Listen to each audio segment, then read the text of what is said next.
The old Washington Redskins logo, this logo right here, is rumored to be coming back. Well, I'm going to give you 3 things that you absolutely must know about whether or not this logo is actually coming back, right here on Ref the District.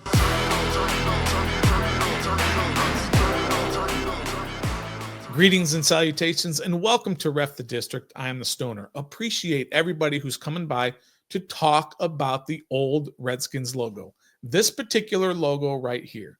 And I'm going to give you the 3 things that you need to know about whether or not the Redskins logo is coming back. There is a lot of information out of there.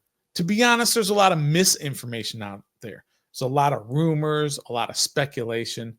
Well, I'm going to break it all down and give you the information that's most important, the 3 things that you need to know about the Redskins logo.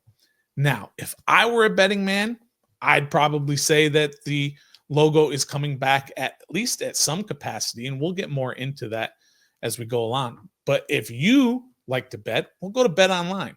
Bet Online continues to be the world's most trusted betting platform and your number one source for online betting. With the largest selection of odds on everything from football, NBA, college basketball, NHL to UFC, head to Bet Online today. And don't forget to use the promo code BELIEVE for your welcome bonus on your first deposit. Bet Online, the game starts here. We are also sponsored by our friends at Don't Sleep Energy. You see, I got Don't Sleep over here. I got Don't Sleep over here. They are an awesome company local to the DMV, and we're going to be talking all about the District of Columbia, Maryland, and Virginia in this video. Make sure you head to don'tsleepenergy.com. Use the code DISTRICT. This is all synergy, my friends. Use the code DISTRICT to get 10% off anything on their website. Don't sleep. Be great. Okay, first, before we get into it, make sure you hit that like button. Make sure you hit that subscribe button. And hey, if you're listening on an audio platform, make sure you leave a rating and review wherever you get your podcasts. We appreciate everybody. So, the 3 things that you need to know. First, nothing official has been announced by anyone. It has not been announced by the NFL. It has not been announced by the Commanders. It has not been announced by the Blackfeet tribe. They're the ones who created the original logo, this logo that you see here. That was used by the Washington Redskins from 1972 to 2019. Nobody has said anything official. The Washington Post has been putting out reports about things that have been happening along the way to get to this point. Nothing official. And just last week, AJ Perez, friend of the show here at Ref the District, put out an article for Front Office Sports titled, "Commanders Plan to Bring Back Old Logo on Special Alumni Merchandise." And here is specifically what he had to say. The Washington Commanders' controversial former logo, you may not think it's controversial, but it is, which shows a Native American man in profile with trailing feathers, that's the logo you see here, is expected to be used on alumni shirts that will go on sale by the end of the month. So this new apparel is to highlight the careers of franchise's greatest players who played pre-2020 before they rebranded to the Commanders. That's what a source with knowledge of the plan told Front Office Sports. That's a source. That is not an official announcement.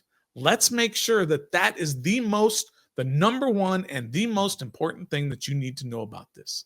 Until it's announced by either the team, the NFL, or the Blackfeet tribe, specifically, nothing is set in stone yet. Number 2, while number 1 is the most important thing to know about this, number 2 may be the most important information that you know about this. And that is politics and money are the driving force behind all of this. Here's how politics plays a role in this whole logo situation. I'm going to give it to you very clear, very concise, very easy to understand information. Here's the crazy thing. At the end, I'm going to blow your mind with something that doesn't seem to be talked about too much. So stay to the end of the second thing that you need to know, because you're going to go like, trust me on this. The DC government wants to propose a stadium to the Commanders in Washington, D.C. at the old RFK site. The problem is they don't own or control that land where that old site is.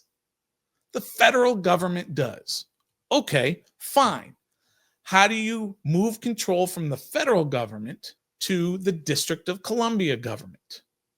You pass a bill. Simple as that. First, the bill has to go through subcommittee. Here's the issue. There's a senator in Montana who keeps blocking the passage out of subcommittee. Why is he doing that? Or why was he doing that, I should say?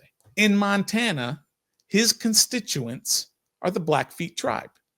And they have been working with the senator, Senator Steve Daines, to say, hey, look, we don't want you to pass this bill unless the commander's organization is committed to bringing the old logo back in some form or another. So if you can't get the bill passed because of this guy in Montana, you've got to listen to what he wants. What does he want?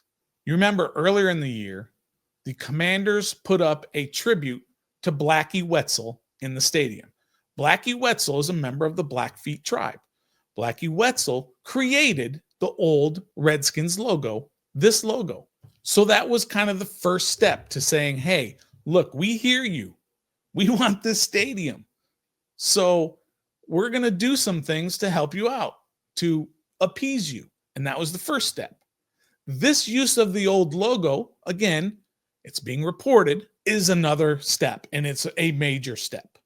And because of this, Senator Steve Daines said he believes there's good faith negotiations going on between the Commanders and the Blackfeet tribe on how the logo could be used on merchandise going forward. So everybody is satisfied. So the senator said, okay, I'm no longer going to block this bill out of subcommittee. Great. It's out of subcommittee now, and it's going to go to a full congressional debate and vote. But that's not going to happen until the new year, till the new administration comes in January. So don't look for anything to be updated on that for quite a while. Now, remember when I said earlier that I'm going to bring up something that's going to blow your mind, or something that you probably haven't thought about, and all of a sudden you're like, oh my gosh, how crazy is this? The Commanders cannot get a stadium built in DC unless they are willing to use the Redskins logo. When Dan Snyder was trying to get stadiums built, whether it was DC, Maryland, and Virginia, nobody would work with him to get a stadium built. Why? Because they were using the old Redskins logo. That was 5 years ago. That wasn't 30 years ago. So 5 years ago, we're not building you a stadium because you're using the logo. Now, we're not building a stadium because you're not using the logo. That's crazy to me. But that's politics. You just kind of got to grin and bear and just kind of say, fine, I guess that's the way it's going to be in this day and age of politics. And number 3 of the 3 things that you need to know about whether or not this logo is coming back. What do we think about this going forward? Some have speculated that this is kind of a test case. Okay, we're just going to take this logo and we're going to just put it on some alumni merchandise. Let's see how the public responds to it. Let's see how it's perceived by all different kinds of groups. While you know that there are a lot of Native American tribes that have no problem with the use, especially the Blackfeet tribe, who consider it an honor to be used, there are still plenty of groups out there, Native American groups, who have a problem with it. And so how is this going to be perceived?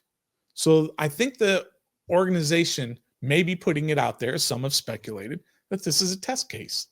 And they'll see how it goes and what they can do further down the road. Some have also speculated that when the Commanders announced the hiring of Mark Klaus as its new team president, that his background in marketing and such is a sign that the team wants to rebrand completely.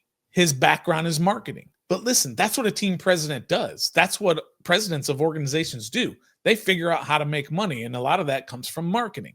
So I don't really connect the dots between saying the hiring of Klaus signals a complete rebrand. And really, here's why. Josh Harris has publicly stated that the team is not going back to the old name.